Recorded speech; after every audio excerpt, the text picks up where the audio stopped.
बाबा हम बच्चों को आप समान संपन्न और संपूर्ण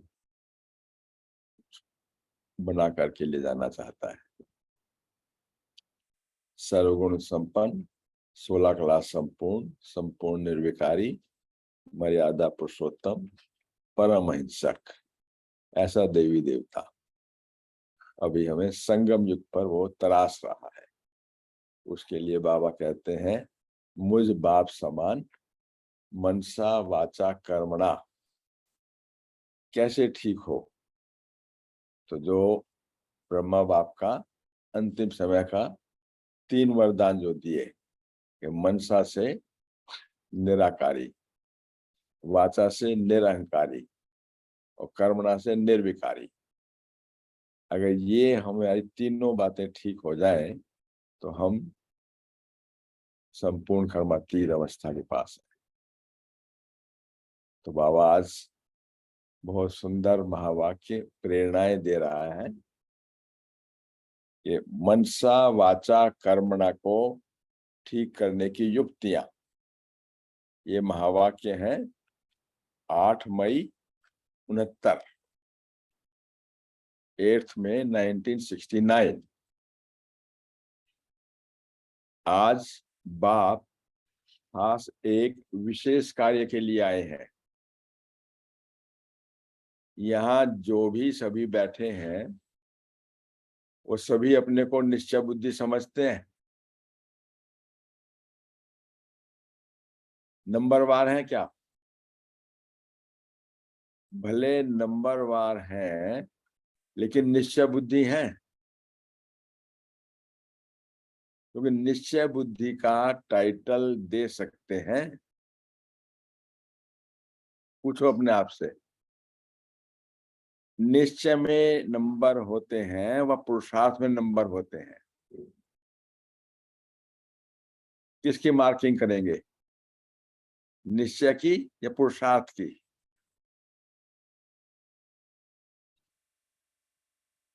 निश्चय में कभी परसेंटेज नहीं होती है, ना निश्चय में नंबरवार होते हैं, तो परसेंटेज भी नहीं निश्चय में और नंबरवार भी नहीं। पुरुषार्थ की स्टेज में नंबर हो सकते हैं, पुरुषार्थ की स्टेज में। तो निश्चय बुद्धि में नंबर नहीं होते,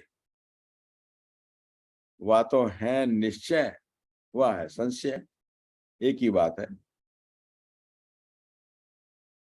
निश्चय में अगर जरा भी संशय है, चाहे मनसा में, चाहे वाचा में, चाहे कर्मणा में, लेकिन मनसा का एक भी संकल्प संशय का है तो संशय बुद्धि ही कहा जाएगा।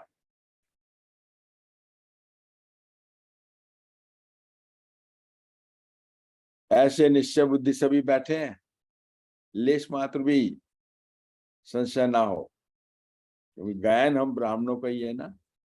संशय बुद्धि कौरव और यादव विनिश्यंती कब? परमात्मा से प्रीत के टाइम विपरीत बुद्धि हो गए वो, और परमात्मा से प्रीत बुद्धि कल्याणकारी संगम युग पर पांडव विजयंती। इसलिए यह तो निश्चय है वह संशय है। तो निश्चय बुद्धि सभी बैठे हैं सभी निश्चय बुद्धि, सभी निश्चय बुद्धि हैं। तो निश्चय बुद्धि की फिर परख कौन सी होती है? कौन सी परख होती है? परखने की कोई मुख्य बात है क्या? आपके सामने कोई नया आए, उनकी हिस्ट्री आदि आपने सुनी है ना, उनको कैसे परख सकोगे? किसी ने कहा वाइब्रेशन आएगा उससे।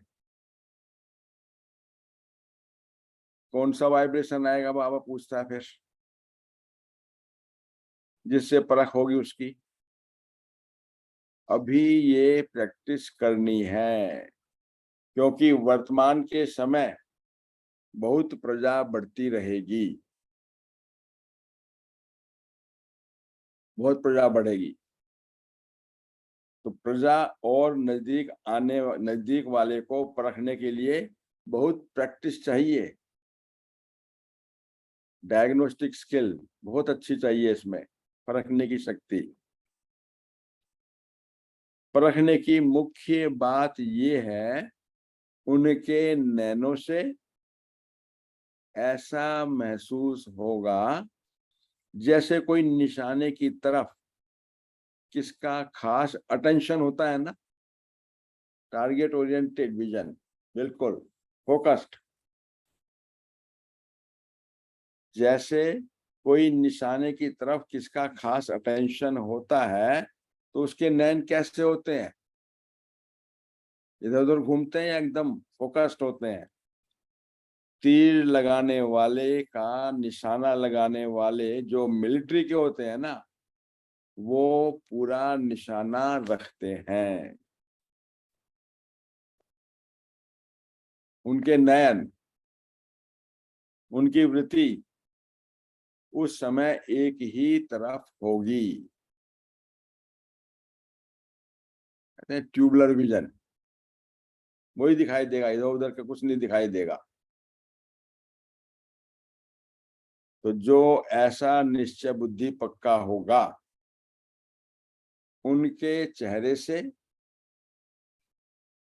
ऐसा महसूस होगा जैसे कि कोई ये निशानेबाज है, निशानेबाज है। आप लोगों को मुख्य शिक्षा क्या मिलती है? एक निशान को देखो, अर्थात बिंदी को देखो। शुरू शुरू में क्या अभ्यास कराया जाता है? अपने को क्या देखो? निशाना देखो। शरीर का निशाना कहाँ है? मस्तक मणि है ना। और यहाँ मस्तक मणि में स्थित होकर के उस सुप्रीम मस्तक मणि पे फोकस करो उसको, और तो कहीं फोकस नहीं करना ना। तो आप लोगों को मुख्य शिक्षा मिलती है, एक निशान को देखो, अर्थात बिंदी को देखो। तो बिंदी को देखना भी निशान को देखना है।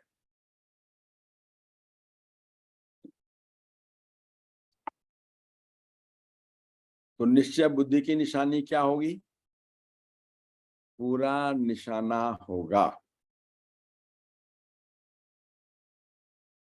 पूरा निशाना होगा।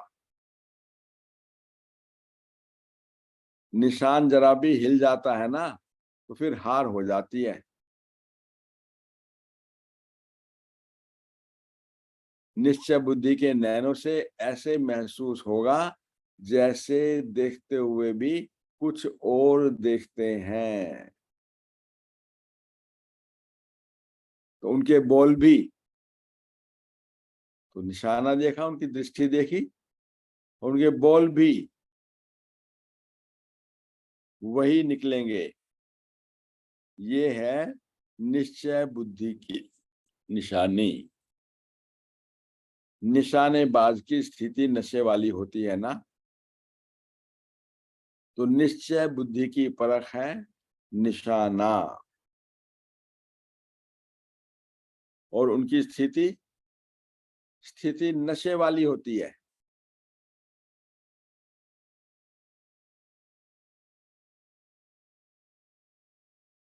ये प्रैक्टिस अभी करो, फिर जज करो कि हमारी परख ठीक है ना व नहीं है। फिर प्रैक्टिस करते करते परख यथार्थ हो जाएगी। Practice makes a man perfect. Focused vision, पहले सेल्फ फोकस, फिर सुप्रीम पे फोकस। तो दृष्टि में सृष्टि कहा जाता है ना, तो आप उनकी दृष्टि से पूरी सृष्टि को जान सकते हो। दृष्टि से सृष्टि। तो क्या हुआ पहले? मनसा के अंदर निराकारी, फोकस, आत्मा पे बिंदी। फिर किससे कनेक्ट होना है? परमात्मा से, उस पे फोकस्ड। तो फिर पूरी सृष्टि को जान सकते हो, सिर्फ दृष्टि से पूरी सृष्टि। तो मनसा वाचा कर्मणा, तीनों को ठीक करने के लिए सिर्फ 3 अक्षर याद रखो। ब्रह्मा बाप ने करके दिखाया और अंत में यही स्लोगन दे करके गए। वो 3 अक्षर कौन से हैं? ये 3 अक्षर रोजाना मुरली में भी आते हैं, उस टाइम की मुरली में। मनसा के लिए निराकारी, वाचा के लिए निरअहंकारी। निरअहंकारी क्या कहा था कल बाबा ने? यही कहा था ना कि मैं सर्वस्व त्यागी, अर्थात निरअहंकारी। मैंने त्याग का भी त्याग नहीं, वो भी भान नहीं। तो वाचा के लिए निरअहंकारी और कर्मणा के लिए निर्विकारी। क्यों? देवताओं का जो सबूत है वो यही है ना, मनसा वाचा कर्मणा का। तो निराकारी, निरहंकारी और निर्विकारी, अगर ये 3 बातें याद हैं, इनकी हम धारणा स्वरूप है, प्रैक्टिकली यूज करने वाले हैं, तो मनसा वाचा कर्मणा तीनों ही बहुत अच्छे रहेंगे। क्या होगा इससे? जितना निराकारी स्थिति,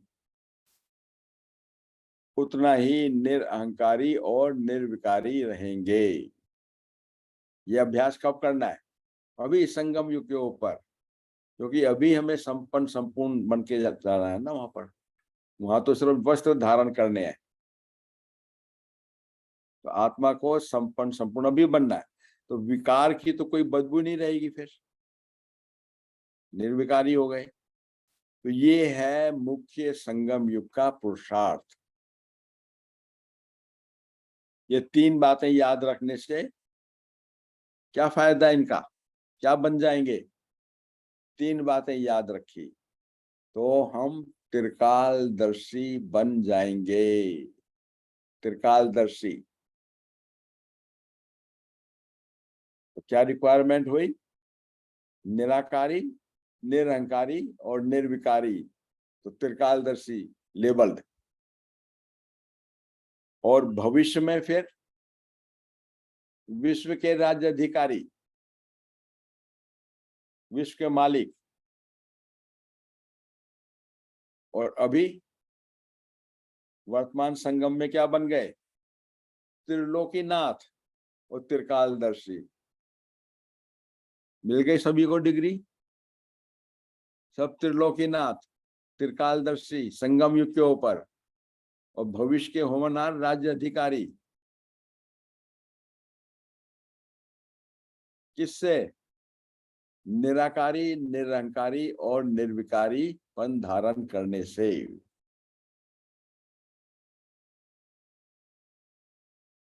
तो त्रिलोकीनाथ का अर्थ तो समझ लिया ना फिर अब? तीनों लोकों के ज्ञान को सिमरण करते हैं, वो है त्रिलोकीनाथ। तीनों लोगों के ज्ञान को सिमरन करने वाले,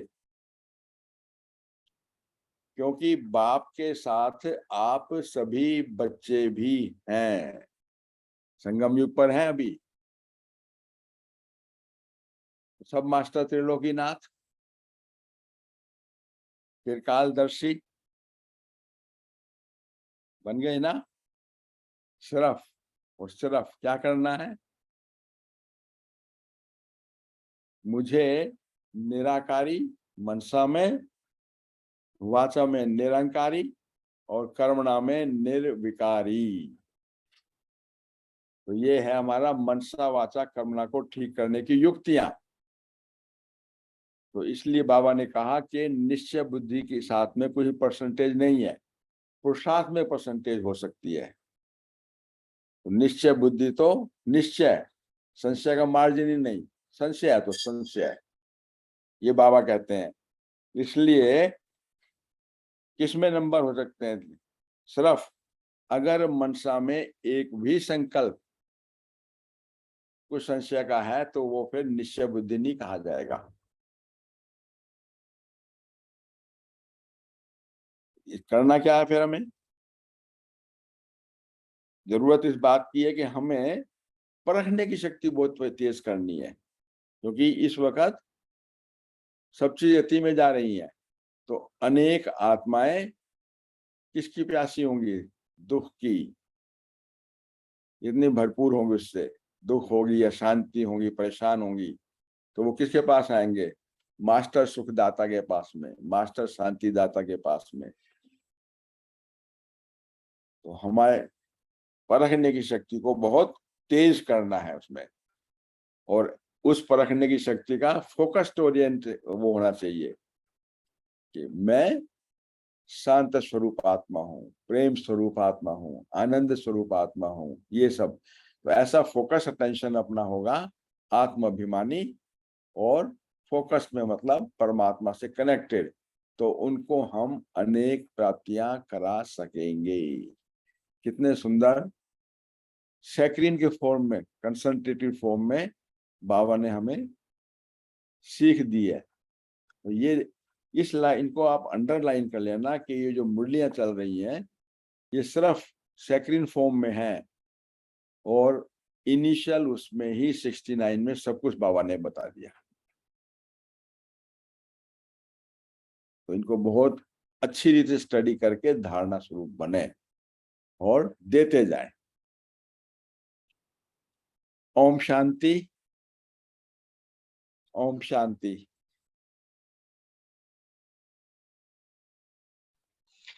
ओम